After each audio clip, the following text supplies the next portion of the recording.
Welcome, everyone, and thanks for being here today. A really exciting day as we welcome Coach Dickert. We're very grateful for everybody in the Winston-Salem and Wake Forest community. Today's run of show, we are going to welcome up President Wente here in a moment. She will have opening remarks, and then Vice President and Director of Athletics John Curry will have opening remarks, and then we'll have an opportunity where we'll have a group picture with President Wente, John Curry, and new Coach Dickert. And then Coach Dickert will take the podium. After his remarks, we will have questions from the media, and then we'll invite John Curry back up. So without further ado, I welcome President Wente.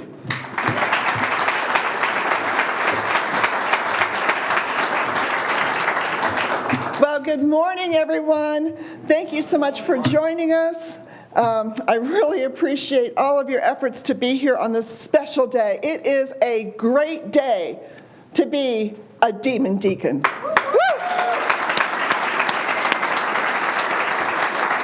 It's an exciting day for Wake Forest, for our athletics program, for Wake Forest football, as we welcome Jake Dickert as our 33rd coach of our Demon Deacon football team. Welcome, Coach.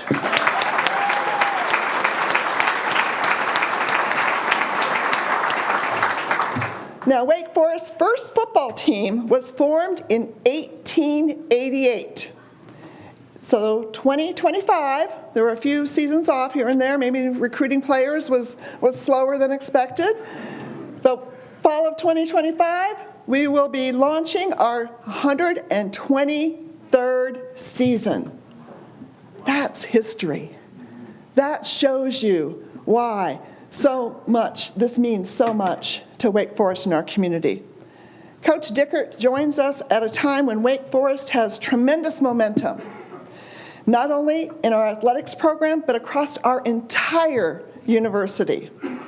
His coaching experience and his leadership philosophy make him an excellent fit for Wake Forest at this particular moment in our university and our football program's history.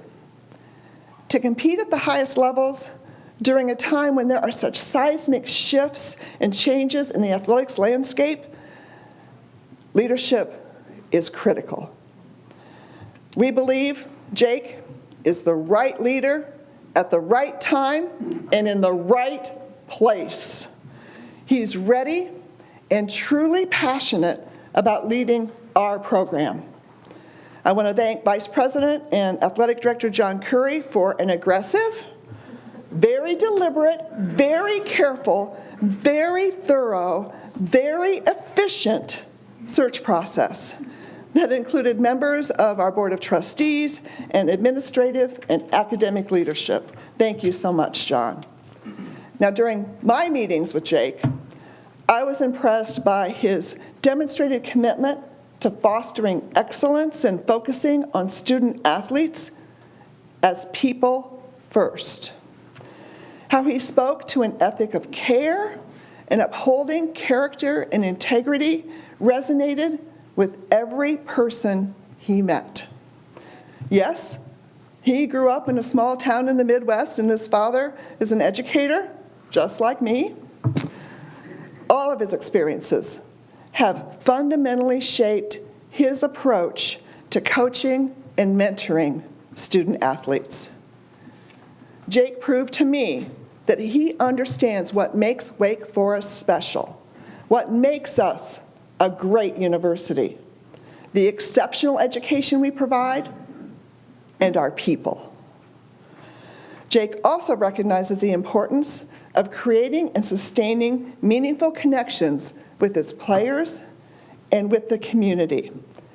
And with the deep history of connections between Wake Forest football and our Winston-Salem and broader Demon Deacon community, such a highly relational quality was a requirement for us. We are so glad that Jake is here. And I also want to warmly welcome his wife Candace and their children, Riley, Jet, and Jace. Welcome to the Wake Forest family.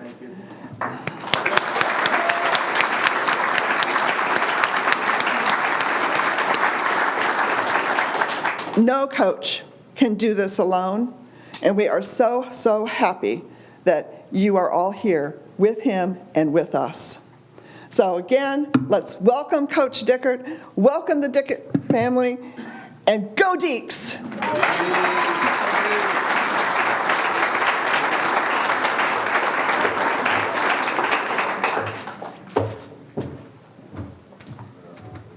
Well, thank you very much, President Wente. It's great to see everyone here. I appreciate all the media members, ACC Network, ESPN, et cetera, who've traveled here on relatively short notice. It's also great to see some of our student athletes, some of whom live close, some of whom a little farther. Obviously, we got a national program like we got a national university, so I know we got a bunch more watching on Zoom and the internet and streaming and all those kinds of things. As we stand here today, I really want to thank all the members of our facilities, our Proof of the Pudding partners who made this breakfast, our event ops and communication teams who've scrambled over the last 72 hours to pull off some incredible logistics in a first-class manner, both to honor Coach Clausen the other day and this event here right now. So if you're one of those event ops or logistics people or communicate, Allison, you raise your hand here so people can give you a round of applause, right? Ellie, right? Emily Ritchie, unbelievable. Coach, this is your Army, and they're ready to get going in support of you and your program. I also want to express my appreciation for President Wente. She came in 2021, and the first thing that happened is I said, hey, President Wente, I know it might be hard as a president to, first thing you do is build a massive football complex, but we got a guy that wants to make the lead gift, and we got a great plan here, and we can do it. Is that okay? And she said, go for it. And then later on, we going into a great season, a significant commitment to continue our staff with Coach Clausen and his staff, and then Coach Forbes and other things going along. She spent an incredible amount of time on the ACC as vice chair of the ACC Board of Directors. And another thing you see about President Wente, when we played for the national championship down in Cary a couple weeks ago with Coach DeLuce, and Coach DeLuce sends his apologies, but he's babysitting his grandchildren in Raleigh today. President Wente's there in the crowd, and our student athletes know her. She comes and speaks to them. She's on the field at senior day. She's also a great biochemist and all that kind of academic stuff, right? But she is deeply invested in our student athletes and our athletics program, and she's been an unbelievable partner and mentor for me.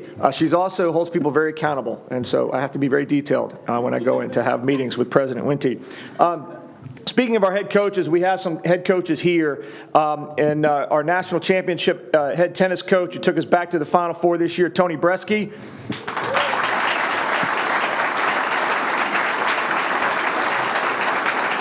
Jeff Weichner, our women's tennis coach, the most educated coach in America with multiple advanced degrees, and has had the Demon Deacons in the NCAA tournament for a record number of years. Coach Weichner.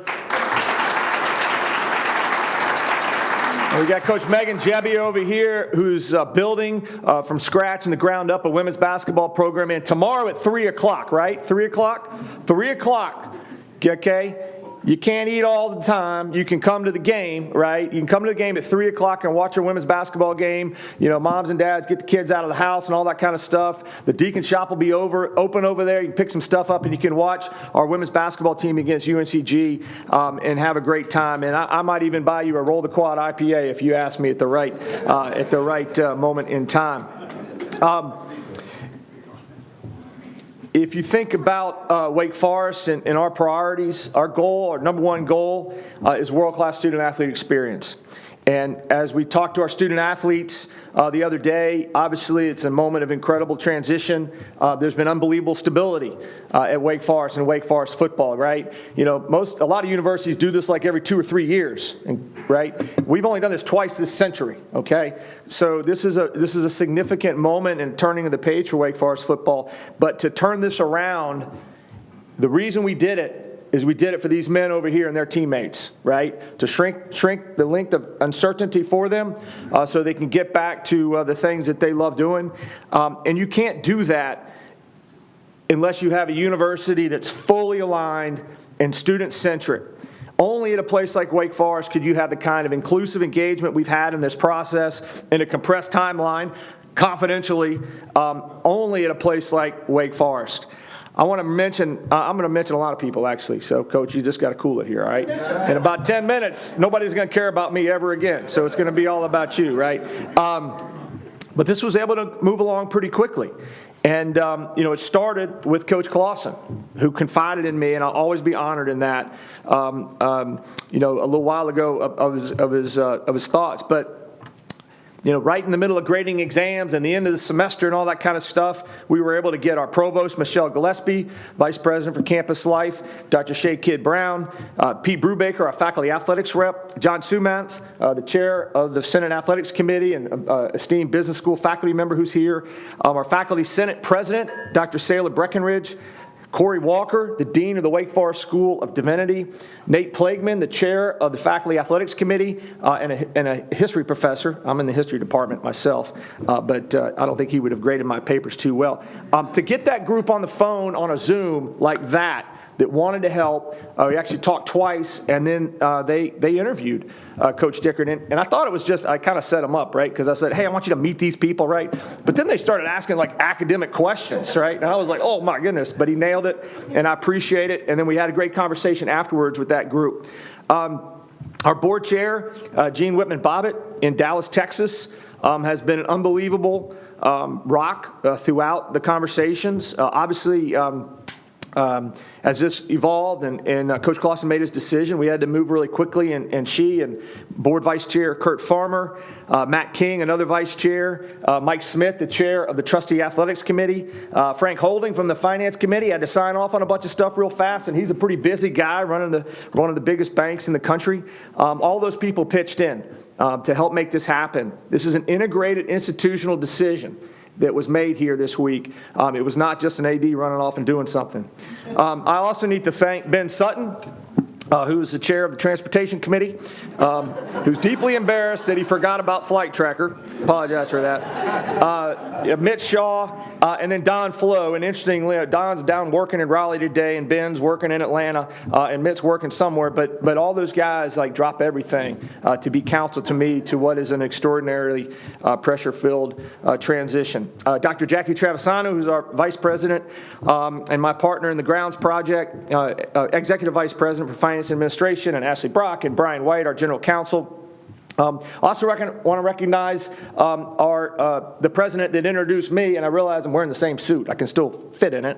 6 years ago, Dr. Hatch is here somewhere, who's been a stalwart supporter and a leader, president of the NCAA in his past, et cetera. On our team inside athletics, there's 200 of them that all play a part in this. We recognize a bunch as a group a moment ago. But Emily Ritchie, who's our executive assistant, Randy Cass-Stevens, our executive associate athletics director and CFO, and firm moral and fiscal compass. Barry Faircloth, Lindsay Babcock, our deputy AD and SWA, who's, in addition to supporting this and being engaged in this, is leading the search for the next volleyball coach at Wake Forest. And then Pete Poxtelis, Will Pantages, and Scott Garrett. I can't thank those guys enough. And I want to particularly apologize I don't have to apologize to Diane, Pete, because you guys have been around a long time, and she gets you. But Gabby Pantages and Christy Garrett have not seen their husbands in like 3 or 4 weeks, and certainly not this week. And so hopefully Christy and Gabby will forgive me, and I appreciate them pouring in. Also, my wife, Mary Lawrence, over here, who not only is battling an ankle injury, but also moved our family from one house to another in this process as well. So there you go. I did not mention a couple more of our coaches. Steve Forbes, our men's basketball coach. I appreciate Coach Forbes' engagement in this process and talking to our coaching candidates, just as Coach Clausen did when we hired Coach Forbes in 2020. And then Bobby Muse is our head men's soccer coach, and Bobby was recruiting in Toronto yesterday. Probably can't say where he was recruiting, right? Is that still the rule? I don't even know if that's still the rule, right? But recruiting, and he's going recruiting again today. All the rest of our coaches are off recruiting anywhere. Bobby, I don't think Bobby is going to be named ACC Coach of the Year, but he ought to be National Coach of the Year for the job he did managing his roster and getting to the Final 8 of the NCAA. Give Bobby a hand. So I walked out of Coach Clausen's office, and I was like, hell, this might be real. And I called Chad Chatlos at Turnkey, who's been a great resource for me for years, and his professionalism and experience was critical in helping us to move so quickly and so confidentially. So to be a head coach at Wake Forest, right, we got some great ones in the room already, Coach. You got to have 5 things that were especially applicable in this process. Number 1, you must be smart.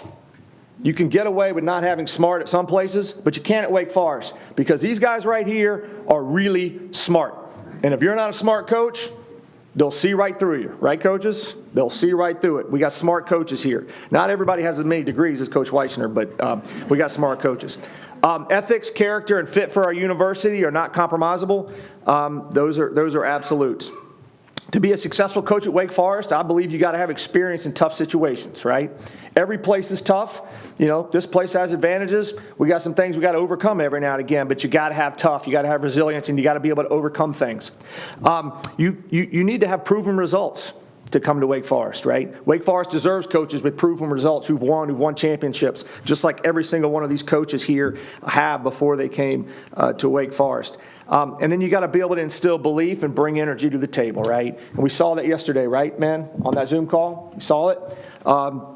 And I know that Coach Dickert checks every single one of those boxes. He brings a lot of the same qualities and values that Coach Clausen brought to this program: a commitment to excellence, a focus on relationship, a belief in doing the right things.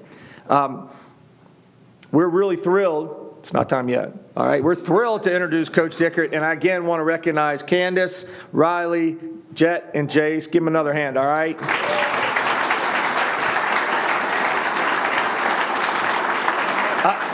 I'm really impressed by the discipline, and it was remarked, somebody pointed out, Candace on Twitter, you know, the pro move of organizing the outfits and turning them that fast. That's all over social media. And then I was a little disappointed, but also respectful, because I asked Jet and Jace how many ice creams they ate at Grayland last night when they found Mrs. Gray's ice cream room, and they said they only ate one, because that's all they were allowed, all right? But we got another ice cream box back there. We can get into that, all right? All right, my children are telling me I got to move this on. In 1888, as President Wente, we played the first football game in North Carolina. And that score of that football game was 6-4, Wake Forest over UNC Chapel Hill. Right, Julie? All right, so this guy right here knows about rivalries. A couple Big Apple Cup wins over Washington and a lot of others. And rooted in his core values of trust, truth, relationships, understanding, sharing, and togetherness. I think that aligns perfectly with what we do at Wake Forest, President Wente. Jake, you told us during our conversations from the beginning, being the head coach at Wake Forest University is a once-in-a-lifetime opportunity. It's actually a 3 times in a century opportunity. We compete at the highest level in the Atlantic Coast Conference. We win this thing, and we're looking forward to you leading us back to another championship soon. Please welcome the next head coach at Wake Forest University, Jake Dickert.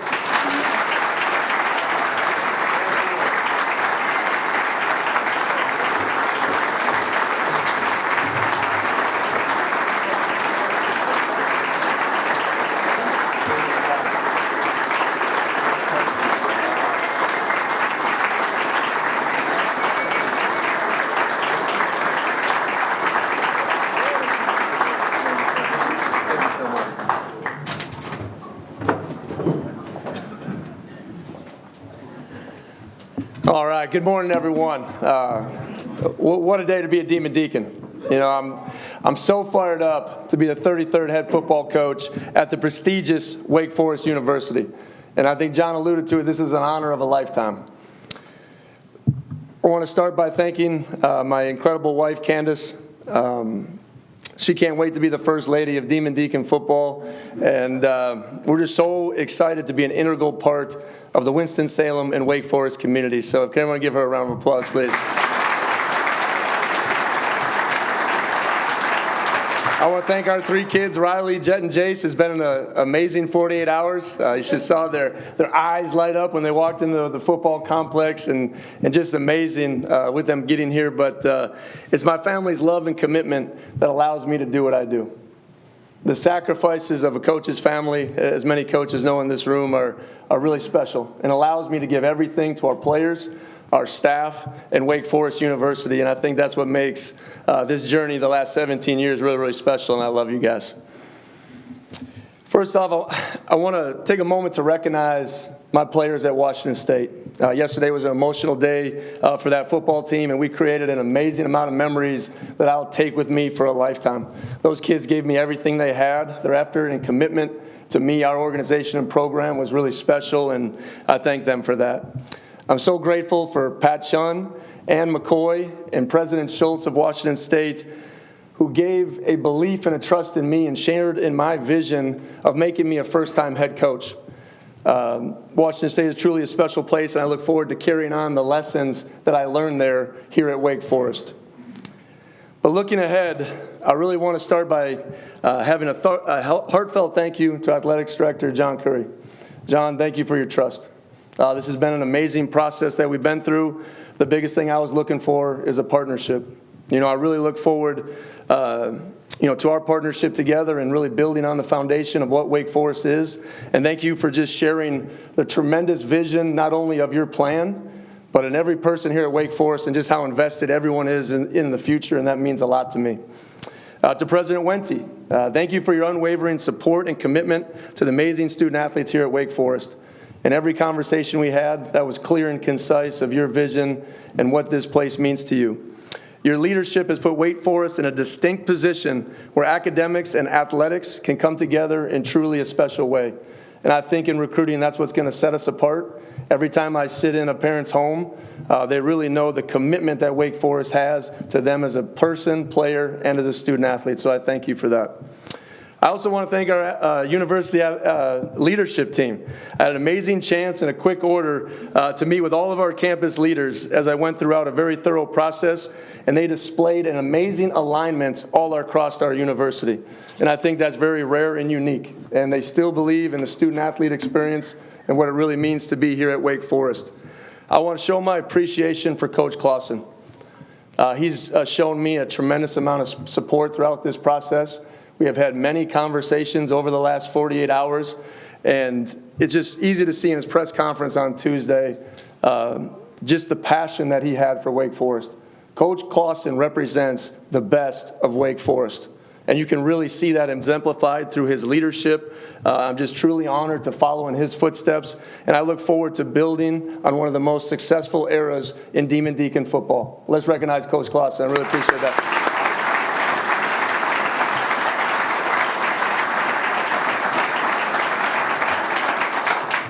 I also want to recognize special individuals like Bob McCreary, Ben Sutton, Alan Fox, and the many passionate Wake Foresters that have invested so much into our program. I look forward to building strong relationships with you all, and I look forward to taking our Wake Forest football program into new heights in the new era of college football.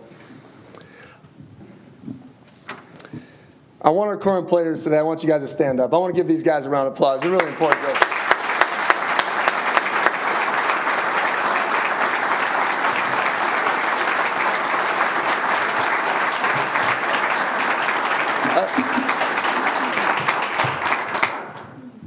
I want to remind these guys that they're the heart and soul of this football team. Okay, what I told them on the Zoom is that this is your team. I'm going to share the vision. We're going to be extremely accountable to the process that we know that wins and works and has been proven. But it's about you. We're going to build an amazing culture and a connection that I think is going to be really, really special. I told these guys also, be ready to have some of the most fun you've ever had playing a game. We're blessed, guys, to be able to play a game. And I get to mentor men through a game. And football is one of the best vehicles you could possibly imagine to develop people for this world, and I'm so excited for them. To our football alumni, we stand tall on the foundation that you have built. This is always and will forever be your home. Come back every chance you get. I can't wait to learn about the history of Wake Forest. I can't wait to hear about the trophies, the special moments, the times traveling with your football team, the locker room. Okay, come back and share your experience with our players. I think when you leave Wake Forest, I think you got a special story to tell, and I can't wait to invite all of our football alumni back into our building and on the field. And finally, to Deacon Nation, get ready to make a Legacy Stadium one of the toughest places to play in the ACC. I can't wait to roll the quad after our first win. I'm excited for that. I know the boys are ready to throw some toilet paper. I can't wait to compete for a Big Four championship in 2025. And remember, together we can achieve greatness for a mother so dear. Go Deeks!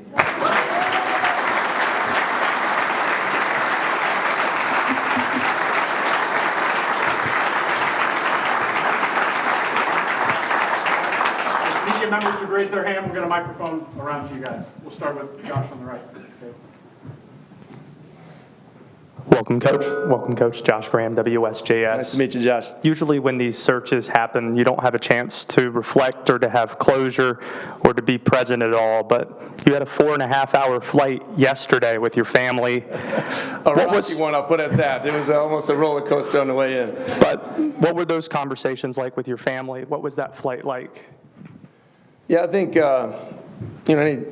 anytime you're invested in your community, we shared a special moment, before we got down here. It gets me a little emotional.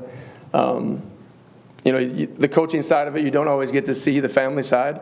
My daughter's in 8th grade, and perfect time to transition because she's going to be able to graduate from one of the high schools here in our Winston-Salem community.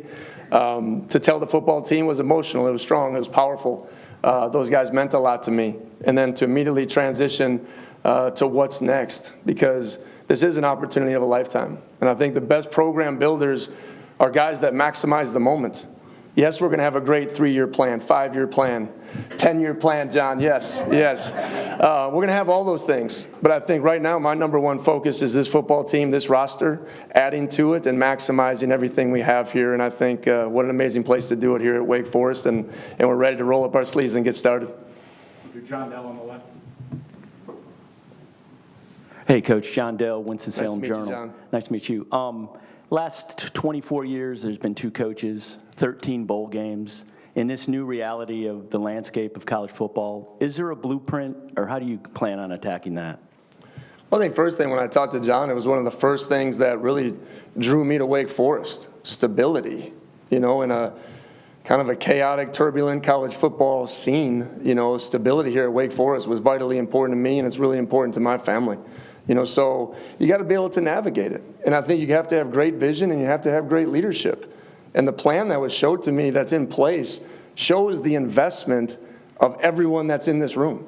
Wake Forest University is positioned to attack the current challenges and landscapes of college football. And that's exactly what I wanted to partner with.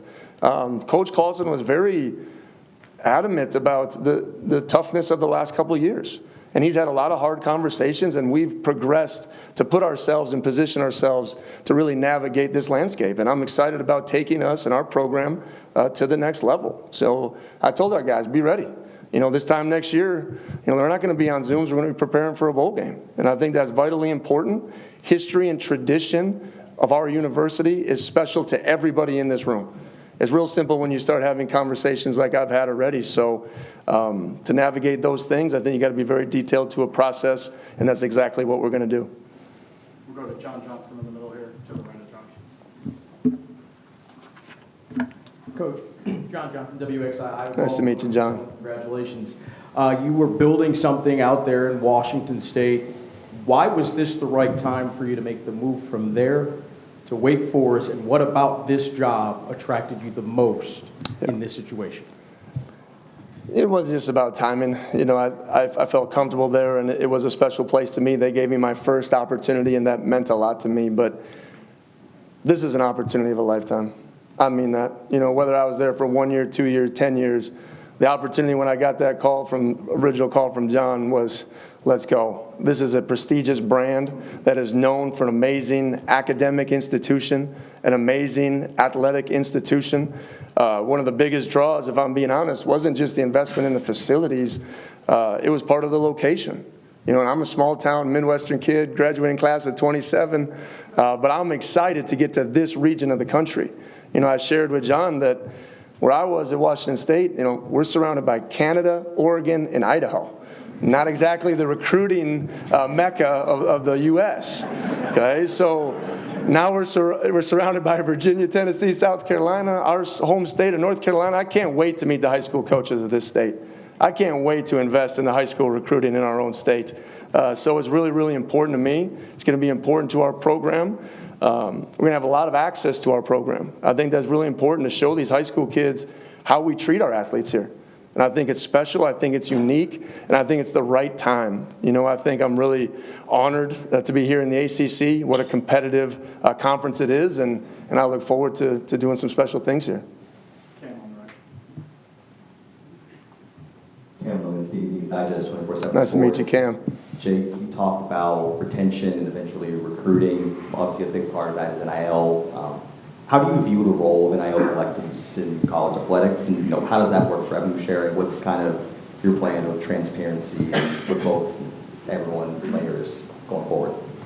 Well, I think that's definitely a unique process. I think the number one thing, that I loved, and President Wentz, obviously being to the max of the revenue share is a big deal in college athletics. It is. That gives us an opportunity every time we have those hard conversations with players to put ourselves in a position to tell them about their value and what they do for us here at the university. So NIL and collectives are a big part of it. Right? We'll continue to push and progress everything that we need to do, but I know this, at Wake Forest, every resource is going to be at your disposal. And I've been have tons of conversations with everyone, across the football alumni and donor base that are excited and energized about the future of our program, and that's we're going to utilize everything we can to build success here.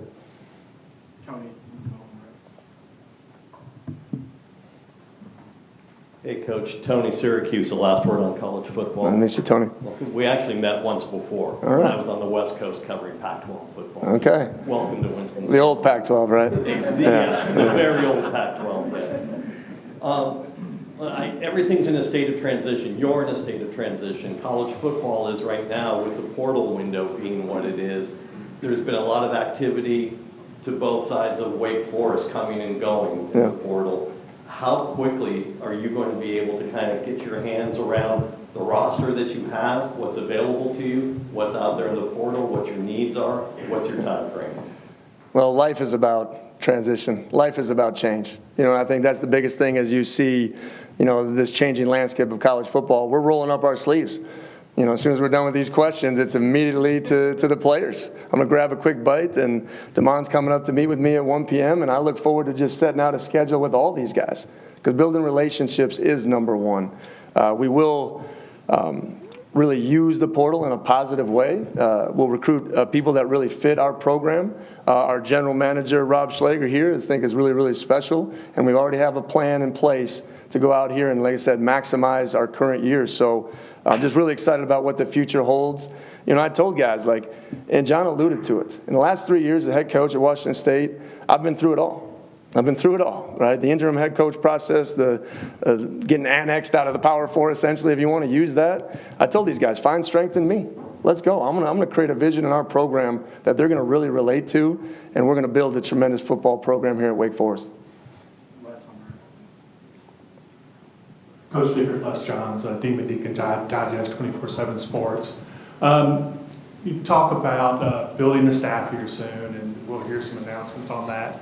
How do you counterbalance putting your personal stamp on the program and implementing your system and your culture versus keeping some folks around that'll kind of help you navigate these murky waters of learning Wake Forest over the coming months?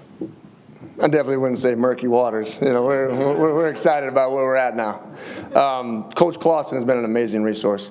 He has. And he's had a bunch of really special people around him really the last 11 years. I look forward to starting with those conversations tomorrow. And obviously, he shared his vision. I asked him, how did you do it when you transitioned here to Wake Forest? And it was having great conversation with who was here. It was bringing some people you trust and know that you can spread and share your vision, as long as finding ways to add and elevate where we've been. And I believe we have the opportunity to do that, because you should see my phone. I mean it. There is tons of interest of people who want to coach right here at Wake Forest. Like I said, our brand and where we're going and the investment made here, people are recognizing what's really important, and I look forward to putting that together really quickly. Eddie Hughes in the back. Hey, Coach, Eddie Hughes, Spectrum News 1. Nice to meet you. Nice to meet you. Coach, how do you envision establishing Wake Forest as a consistent contending for a championship in the ACC with everything that's going on right now? Well, I think it starts with high school recruiting. You need to build your base. We've looked at, kind of the last few years of classes and how we want to attack that. That's regions of the country that we can go into and make sure we find the best fit for Wake Forest. There's a lot of talent in this world. There is. It's about finding the right player.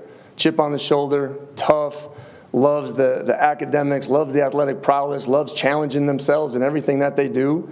That's how we're going to create and find success. It's about finding the right people. And it's about surrounding them with the right people. So I'm excited about the future. I'm excited about how we're going to build this thing the right way and build a program that can sustain.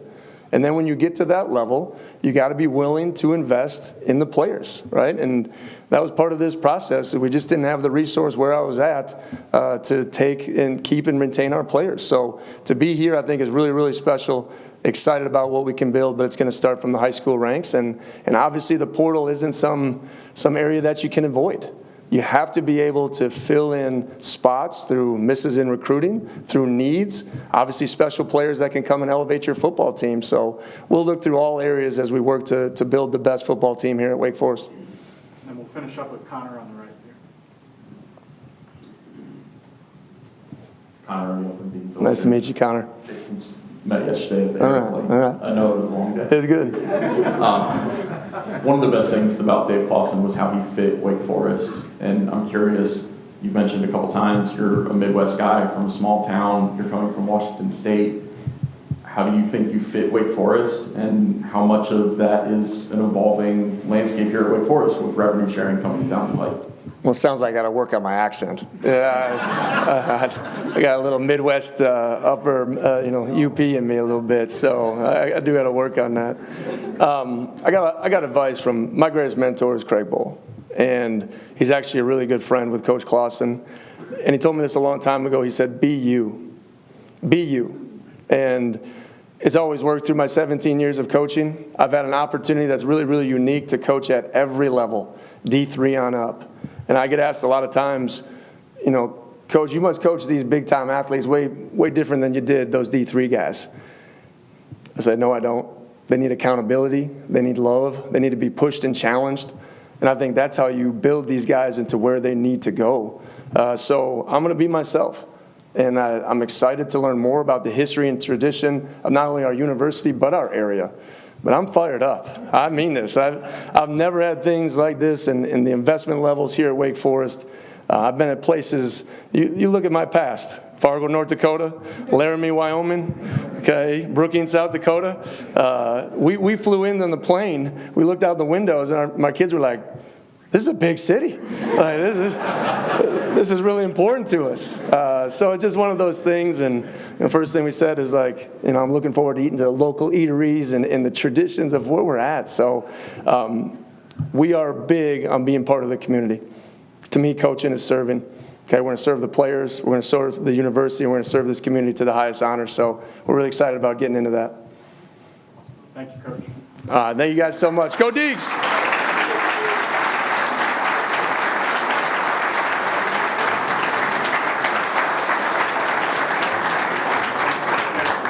We have time for just a couple of questions for BD John Curry. We'll start with Josh Graham.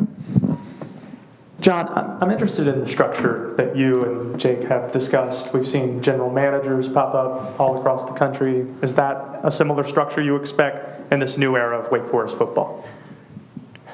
I'm just the athletic director, right? And she gave me another title, but it's kind of like a bank, right? Same job, more titles. And so our head coaches, these guys are the experts. They're the experts in their craft and they're experts in their field, and our staff's there to provide some support, find resources, and help them make those decisions when they ask for that help. But certainly, having a great plan, that was evidenced with all the people we talked to, had their own plan. Clearly, Coach is really confident in the people he's brought with him already. We'll do John Johnson on the right. John Johnson, WXII. Figured I'd introduce myself again. John, it's great. Everybody knows you, John. You're big time. What was it about during this process that made Jake stand out amongst potential other candidates, and why do you feel like he was the perfect fit at this time for this program? So I don't bring much, but I should bring relationships and history and knowledge and ability to learn about people even when you haven't met them, right? And the things that I heard about this coach, and because we had, like his phone's blowing up, our phones blew up, right? And, all kinds of names and places and Power 5, you name it, reaching out that were interested in this when it came open in a very short window. But what I heard was from some really trusted people was leadership. As you guys do your research, you'll find out about how he brought a team that was completely fractured in the middle of COVID together and rallied that team that was completely broken with like three coaches, right? You had 7 coaches got dismissed and all that kind of stuff, and rallied together and capped the win with a win over, their biggest rival for their people. So figuring out how to do that in a situation like that, shows, dexterity and being able to connect with people of all different kinds of backgrounds. I talked to, ironically, the coach, the president that gave him his first position gave me my first position, Kirk Schultz, who's the president of Washington State, who I had to call the other night, somewhat uncomfortably, but that's a box we don't leave unchecked. And President Schultz and his wife, Noel, talked about the engagement of this family in the community and about how they and their staff are around and at the theater and different places in Pullman. That's really important to Wake Forest. So those are just a couple of the things in addition to what I referenced earlier. You got a less on the right. Hey, John. I'm curious how much of a help it was for Coach Clausen to give you an advance notice so you could begin the vetting process. How unusual was it to begin that vetting process when you don't know for sure that the job is going to be open? And how wide of a net did you cast?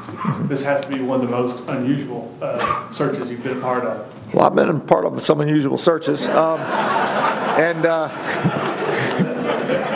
I've had some, massive success at searches, man. I had a coach that I hired, won the national championship this year, and another one in the Final Four and all that kind of stuff. So, and lots of championship success and coaches of the year. And I expect that with the coaches that we've hired here. And, as I said the other day, this is a tough position to be in, right? Ron Wellman hit 2 grand slam home runs hiring football coach at Wake Forest in Jim Grobe and Dave Clausen.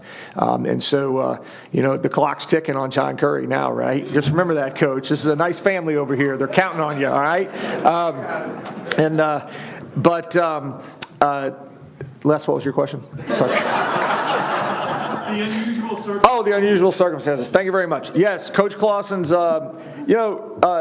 I mentioned the other day, I treasure my relationship with Dave Clausen, and it's probably been the closest it's ever been the last 2 or 3 years. We've been through a lot together, presidential transition, COVID, you name it, and then, trying to figure out the NIL stuff, and, as we've talked about, but a lot of long walks, et cetera. But when he told me, and it's all run together, right? So I know it was in the last 2 weeks since the season ended when he said, "Hey, I want to coach this team, and I want to be the coach, but I don't know if I can do it." Just like he said the other day. He said a lot of the same things to everybody that he said to me. He's a transparent and honest person, and he said, and if I go, you're going to have to transition fast. And so I imagine, we actually talked about some potential people and stuff like that.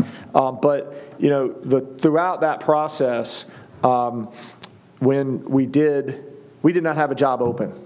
And my priority and my hope throughout that process was that, he would decide to stay. And I didn't know until Monday that he was certainly not going to do that.